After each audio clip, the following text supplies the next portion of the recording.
Eu aproveito para fazer referência a 2, 3 livros assim, quem estiver nos seguindo. Tem um livro do Daniel Guérin, é um francês, chamado Fascismo e Grande Capital.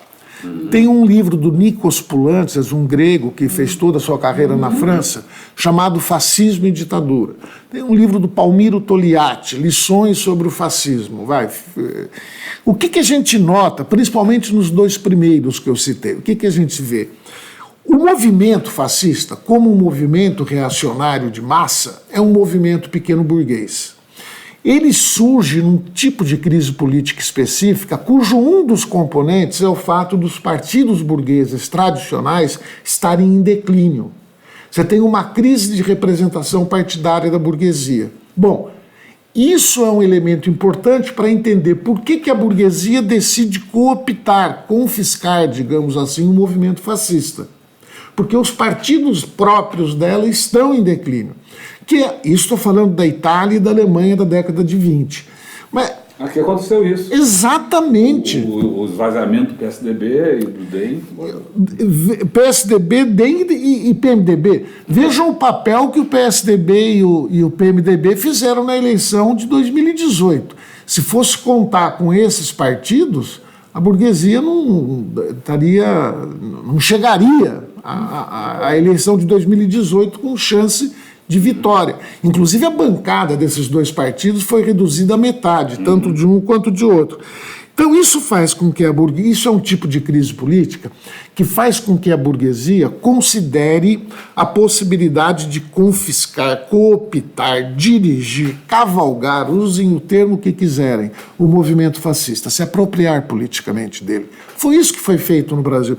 Aqueles movimentos de massa ditos contra a corrupção e pela deposição da Dilma, foi iniciativa da classe média. Aproveito para dizer o seguinte, eu não concordo com aqueles que dizem, por exemplo, o colega Gessé Souza, no livro Radiografia do Golpe, apresenta de modo sistemático o movimento de classe média como um movimento exclusivamente manipulado por aquilo que ele denomina elite do dinheiro, ou pela mídia, não é?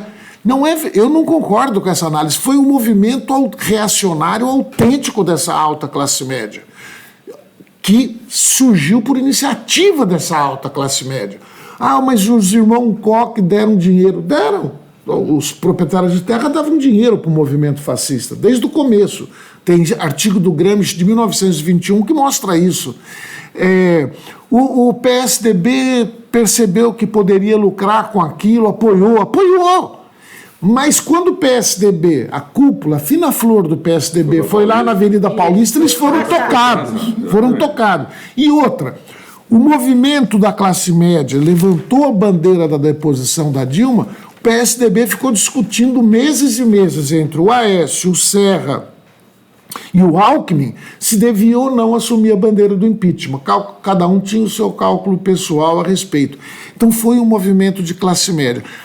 Essa classe média conservadora foi a principal força social para a deposição da Dilma. O que quer dizer força principal? É um conceito do Mao Tse Tung. Força principal é aquela classe, aquela fração de classe que fornece o contingente que vai assumir a luta. Mas não foi a força dirigente, é aí que está a diferença. Porque quem dirigiu? O que esse movimento de classe média dizia? Precisamos depor a Dilma. Bom, atingir esse objetivo. Mas quem disse o que seria colocado no lugar da Dilma? Foi o Ponte para o Futuro. O Ponte para o Futuro foi um programa burguês e principalmente do capital internacional.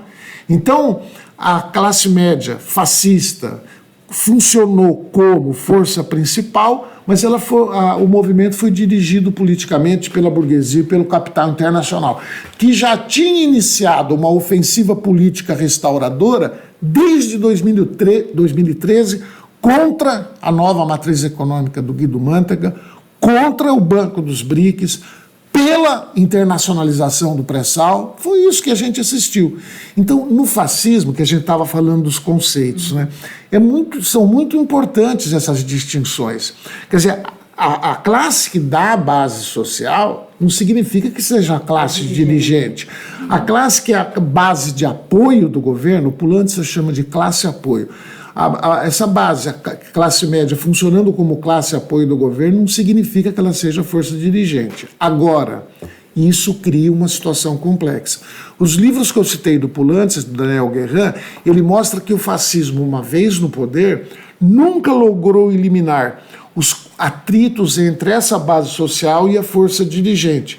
Então, isso que o Estadão, a Folha, com esse liberalismo oportunista deles, porque eles ou apoiaram abertamente ou favoreceram a candidatura Bolsonaro, hoje ficam aí no mimimi. O governo, em vez de fazer coisas importantes, se perde em picuinhas, né?